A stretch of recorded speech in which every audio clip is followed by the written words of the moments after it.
ಎಲ್ಲರಿಗೂ ನಮಸ್ಕಾರ. ಇವತ್ತು ಮದುವೆ ಆಗಿರುವಂತಹ ಗಂಡಸರಿಗೆ ಕೆಲವು ಮುದ್ರೆಗಳನ್ನ ಹೇಳ್ತೀನಿ. ಇದನ್ನು ಪ್ರತಿದಿನ 5 ರಿಂದ 20 ನಿಮಿಷ ಪ್ರಾಕ್ಟೀಸ್ ಮಾಡೋದ್ರಿಂದ ನಿಮಗೆ ಇರುವಂತಹ ತೊಂದರೆಗಳೆಲ್ಲ ದೂರ ಆಗುತ್ತೆ. ಇದು ಡಾಕ್ಟರ್ ಹೇಳಿರುವಂತಹ ಮುದ್ರೆಗಳು, ನಾನು ಓನ್ ರೆಮಿಡಿ ಅಲ್ಲ, ನೆನ್ಪಿಟ್ಕೊಳ್ಳಿ. ಓಕೆನಾ? ಮೊದಲನೇ ಮುದ್ರೆ ವಾಯು ಮುದ್ರೆ. ವಾಯು ಮುದ್ರೆ ಅಂದರೆ ನಿಮ್ಮ ತೋರು ಬೆರಳಿರುತ್ತಲ್ಲ, ಈ ತೋರು ಬೆರಳನ್ನ ಹೆಬ್ಬೆರಳಿನ ತುದಿಗೆ, ಅಂದರೆ 3ನೇ ಲೈನ್ ಇರುತ್ತೆ ನೋಡಿ, 1 2 3, ಈ 3ನೇ ಲೈನ್ ಇರುತ್ತಲ್ಲ, ಈ 3ನೇ ಲೈನ್ ಹತ್ರ ಪ್ರೆಸ್ ಮಾಡಬೇಕು. ಲೈಟಾಗಿ ಪ್ರೆಸ್ ಮಾಡಿ ಅದ್ರ ಮೇಲೆ ಹೆಬ್ಬೆರಳಿರಬೇಕು. ಹಿಂಗೆ ಫುಲ್ಲ ಹಿಂಗೆ ಪ್ರೆಸ್ ಮಾಡೋಕ್ಕೆ ಹೋಗ್ಬೇಡಿ, ಹೆಬ್ಬೆರಳನ್ನು ಹೀಗೆ ಸ್ವಲ್ಪ ಲೈಟಾಗಿ ಪ್ರೆಸ್ ಮಾಡಿ. ಓಕೆ, ಕಾಣಿಸ್ತಾ ಇದೆಯಾ? ಉಳಿದ ಬೆರಳುಗಳು ಸ್ಟ್ರೈಟ್ ಆಗಿರಬೇಕು. ಹೀಗೆ ನಿಮ್ಮ ತೊಡೆ ಮೇಲೆ ಇಟ್ಕೊಂಡು 5 ರಿಂದ 20 ನಿಮಿಷ ಧ್ಯಾನ ಮಾಡಿ.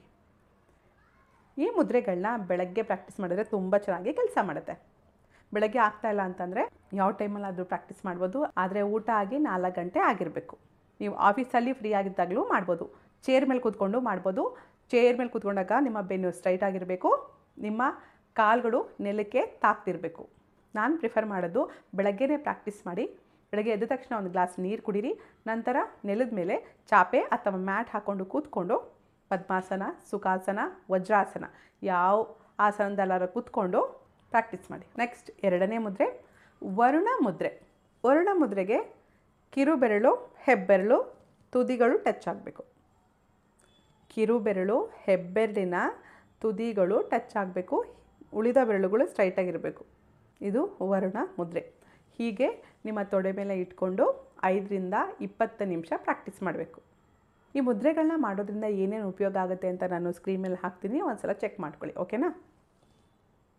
ನಮಗೆ ತೊಂದರೆನೇ ಇಲ್ವಲ್ಲ ಮೇಡಮ್, ಏನಕ್ಕೆ ಮಾಡಬೇಕು ಅಂದರೆ ನೆಕ್ಸ್ಟ್ ನಿಧಾನಕ್ಕೆ ತೊಂದರೆಗಳು ಬರ್ತಾನೆ ಇರುತ್ತೆ. ಅವು ಯಾವ ನಿಮಗೆ ಬರಬಾರ್ದು ಅಂತಂದರೆ ದಿನಕ್ಕೆ ಅರ್ಧ ಗಂಟೆ ಈ ಮುದ್ರೆಗಳನ್ನ ಪ್ರಾಕ್ಟೀಸ್ ಮಾಡೋದ್ರಿಂದ ಯಾವ ರೋಗಗಳು ಬರ್ದಲೇ ಇರೋ ಥರ ತಡೆಯುತ್ತೆ.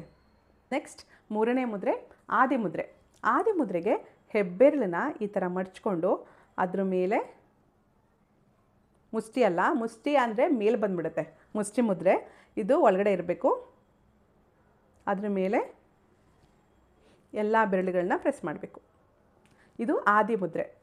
ಈ ಆದಿ ಮುದ್ರೆನೂ ಹೀಗೆ ನಿಮ್ಮ ತೊಡೆ ಮೇಲೆ ಇಟ್ಕೊಂಡು ಧ್ಯಾನ ಮಾಡಿ. 5 ರಿಂದ 20 ನಿಮಿಷ ಧ್ಯಾನ ಮಾಡಬೇಕು. ನೆಕ್ಸ್ಟ್ 4ನೇ ಮುದ್ರೆ ಮುಗುಳ ಮುದ್ರೆ, ಸಮಾನ ಮುದ್ರೆ ಅಂತಲೂ ಕರೀತಾರೆ. ತುಂಬ ಸಿಂಪಲ್. ಎಲ್ಲ ಬೆರಳುಗಳ ತುದಿಗಳು ಟಚ್ ಆಗಬೇಕು. ನೋಡಿ, ಈ ಥರ ಗೊತ್ತಾಗ್ತಿದೆಯಾ? ಎಲ್ಲ ಬೆರಳುಗಳ ತುದಿಗಳು ಒಂದು ಕಡೆ ಸೇರಬೇಕು.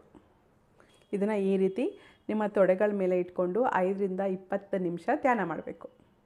ಈ 4 ಮುದ್ರೆಗಳನ್ನ ಮದುವೆ ಆಗಿರುವಂತಹ ಗಂಡಸರು ಪ್ರತಿದಿನ ಪ್ರಾಕ್ಟೀಸ್ ಮಾಡಿ. ನಿಮಗೆ ಆಗುವಂತಹ ತೊಂದರೆಗಳು, ಮುಂದೆ ಬರ್ಬೋದಾದಂತಹ ತೊಂದರೆಗಳೆಲ್ಲನೂ ತಡೆಯುತ್ತೆ. ನಾನು ಸುಮ್ಮನೆ ಬಾಯಿಗೆ ಬಂದಿರುವಂತಹ ಮುದ್ರೆಗಳನ್ನೇನು ಹೇಳ್ತಾ ಇಲ್ಲ, ಇದೆಲ್ಲನೂ ಡಾಕ್ಟರ್ ಹೇಳಿರುವಂಥದ್ದೇ. ಡಾಕ್ಟರ್ ಲತಾ ಶೇಖರ್ ಅವರ ಮುದ್ರಾ ಸಂಜೀವಿನಿ ಬುಕ್ಕಿಂದ, ಜೊತೆಗೆ ಡಾಕ್ಟರ್ ಮುದ್ರಾಸ್ ಕೃಷ್ಣಮೂರ್ತಿ ಅವ್ರದ್ದು. ಇವೆರಡೂ ಬುಕ್ನ ಚೆನ್ನಾಗಿ ಓದಿ ಅರ್ಥ ಮಾಡಿಕೊಂಡು ನಿಮಗೆ ಹೇಳ್ತಾ ಇದ್ದೀನಿ. Thanks for watching. ವಿಡಿಯೋ ಇಷ್ಟ ಆಯ್ತಾ? ಹಾಗಾದರೆ ಲೈಕ್ ಮಾಡಿ. ನಿಮ್ಮ ಫ್ರೆಂಡ್ಸಲ್ಲಿ ಯಾರಿಗಾದ್ರೂ ಮದುವೆ ಆಗಿರೋ ಗಂಡಸರಿಗೆ ತೊಂದರೆಗಳೇನಾರು ಇದ್ದರೆ ಅವ್ರಿಗೆ ಈ ವಿಡಿಯೋನ ಶೇರ್ ಮಾಡಿ. ಜೈ ಹಿಂದ್, ಜೈ ಕರ್ನಾಟಕ ಮಾತೆ. ಸರ್ವೇ ಜನ ಸುಖಿನೋ ಭವಂತು.